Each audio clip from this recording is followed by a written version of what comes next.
Now, this is going to be a little difficult, so stay with me. Sound good? Yes, sir!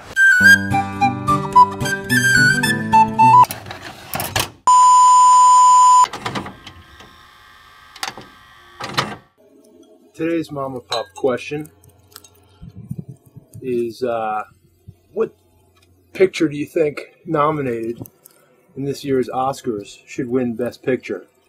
Let me start by looking at the nominations. I have seen all of the trailers for these films, which I think makes me overly qualified. The only movie that was nominated for Best Picture that I even saw this year was Up. I think that the movie that should win this year is Up. Just right here. It's the only movie I've seen. I don't get out much. Also, I think it should win because it contains Doug. My name is Doug. I have just met you, and I love you. Who is awesome, and Doug deserves to win an Academy Award. So, we know how I feel about Up. It terrorized my child, and personally it made me cry too much, and I don't like animated movies to punch me in the guts that many times in a row. I mean, once was enough, but the second time, that was just too much. And the fact that my child is scared of anything related to that movie. Yeah, I hope it doesn't win Best Picture, just because I'm mature like that. I think it's cool that they're nominating things like Up now, because, you know, they do tug at the heartstrings, and they do, aside from the fact that they're animated, do sort of hit all of the marks for Best Picture nominees. So, I mean, why not? Just because it's a kids movie doesn't make it not good. Up is awesome. Up was awesome. It was. I'm an underdog guy, and this particular movie is about the underdog. It's about overcoming the odds. It's a real feel-good coming-of-age film that I really, really have my fingers crossed that it's going to take home the Oscar this year. You're changing that boy's life. No.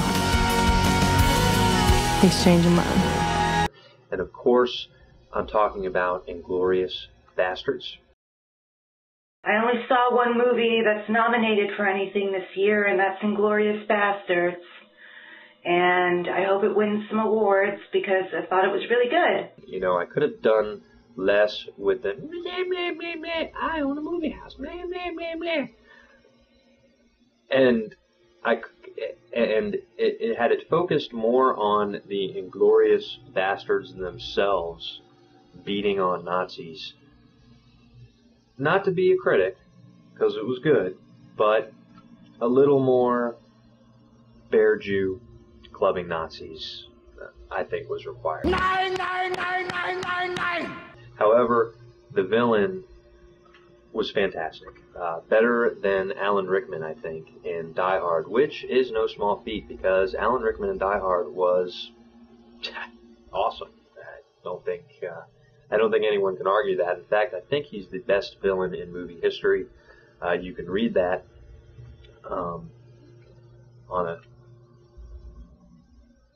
site. It's probably my blog. And if he's watching this, Eli Roth from Inglourious Bastards, call me baby. Yeah. I think A Serious Man was actually really, really good, and I was really surprised to see it nominated because it was so, I don't know, it was such a quiet film, and I didn't really hear about anybody seeing it, actually, except for, like, me and my husband and those 4 or 5 other people that were there at the theater that day. The rabbi is busy. He didn't look busy. He's thinking. There's a lot of buzz around The Hurt Locker, so I'm going to talk about that one because I think that movie was amazing. And Catherine Bigelow, without even having seen the other nominations this year, I know that she earned her DGA award. and I would love to see her walk away with at least Best Director. It's one of the best war movies I've ever seen. I definitely put it up there with like Full Metal Jacket, Apocalypse Now, Platoon. It's that good. Yeah, District 9, right? District 9. That is the movie I want to win. I saw that in the theater. I just loved it. And I think everything about it just deserves it, especially the fact that it's a bunch of unknown actors. And I just found it visually, it was gritty, it was dead on. I thought the characters were well developed. And yeah, I just really enjoyed the story, and I thought the way they did it, they could have gotten it very wrong, and I think they got it very right. So I hope it wins, but I know it won't. I just fucking loved it. I mean, it was just, I sat there, my jaw open the whole time, and it just, I had no idea where it was going, and it was just, aliens, and it was, I loved it. I would have to say Avatar. For innovation alone, just, I mean, the technology is unbelievable in that film. And the fact that it's a 3D movie of epic proportions, it's just well deserved of the nomination and certainly of the actual award. I have not seen Avatar, nor will I, because I have not forgiven James Cameron for Titanic, and I never will. And I hope he knows it, and I hope that, you know, my ticket money just really is the thing that kind of pushes him over the edge into realizing that, you know, we're just not getting over it. That and the Celine Dion song. I just don't like him, and I'm still really pissed off that Titanic won that one year, because there was a lot of buzz about that movie, and then like 5 years later, everybody was talking shit about it and making fun of it, and everybody realized, like, oh my god, the dialogue in this movie was totally ass, and this love story is completely unbelievable, and everybody's two-dimensional. I think everybody was kind of blinded by the awesome effects in that movie, which totally don't stand the test of time. So I think in 5 years, people are going to be looking at Avatar and just being like, God, what a shitfest. I haven't seen Avatar. I don't want to see Avatar. But I have a lot of opinions, and my opinion is that James Cameron is an asshat and a douchebag, and I don't want to see him win any awards. If his ex-wife, Catherine Bigelow, wins some, that would be cool, but not James Cameron. I hate everything about this movie. I hate the hype. I hate James Cameron. I hate movies that are 2.5 hours long unapologetically, where George Clooney doesn't get naked. Honestly, if I have to sit through another James Cameron acceptance speech, I might do something rash. During these few seconds, I'd like you to also listen to the beating of your own heart, which is the most precious thing in the world. Join me, please, in a few seconds of silence for Titanic.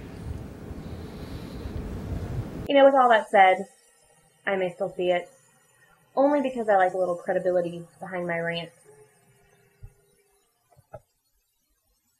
I won't admit to liking it, if I do, though. Either way, it's going to be an amazing night.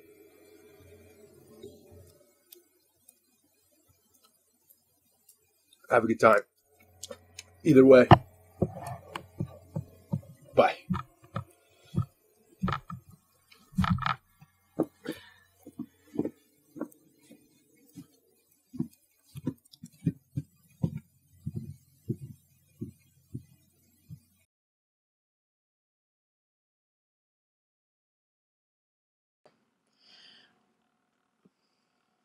Oh, that's nice.